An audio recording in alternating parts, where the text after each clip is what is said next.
തിരഞ്ഞെടുപ്പ് തോൽവിക്ക് പിന്നാലെ കണ്ണൂരിൽ വീണ്ടും സിപിഎമ്മിൽ നേതൃമാറ്റം ആവശ്യപ്പെട്ട ഫ്ലെക്സ് ബോർഡുകൾ. സംസ്ഥാന സെക്രട്ടറി എം വി ഗോവിന്ദന്റെ മണ്ഡലത്തിലാണ് ബോർഡുകൾ ഉയർന്നത്. എം വി ഗോവിന്ദനെ മാറ്റി എം സ്വരാജിനെ സംസ്ഥാന സെക്രട്ടറി ആക്കണമെന്നും പി ജയരാജനെ ജില്ലാ സെക്രട്ടറി ആക്കണമെന്നുമാണ് ഫ്ലെക്സിലെ ആവശ്യം. കുറുമാത്തൂർ സഖാക്കൾ എന്ന പേരിലാണ് ബോർഡ് വെച്ചിരിക്കുന്നത്.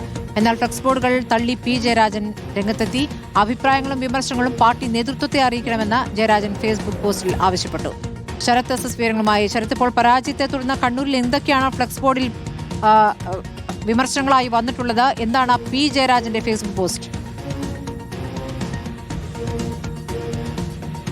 സ്മൃതി, അതായത് വലിയ രീതിയിലുള്ള ഫ്ലെക്സ് ബോർഡ് പ്രചരണം നടക്കുകയാണ്. സിപിഎമ്മിനെ നേതൃമാറ്റം ആവശ്യപ്പെട്ട് കണ്ണൂരിലെ വിവിധ ഇടങ്ങളിലാണ് ഫ്ലെക്സ് ബോർഡുകൾ ഉയർന്നിരിക്കുന്നത്. ഒരു ഫ്ലെക്സ് ഈ പറഞ്ഞതുപോലെ സിപിഎം സംസ്ഥാന സെക്രട്ടറി എം വി ഗോവിന്ദന്റെ മണ്ഡലത്തിലാണ്. അതിൽ പി ജയരാജനെ ജില്ലാ സെക്രട്ടറി ആക്കണമെന്നാണ് ആ ഫ്ലെക്സ് ബോർഡിൽ പറയുകയും ചെയ്യുന്നത്.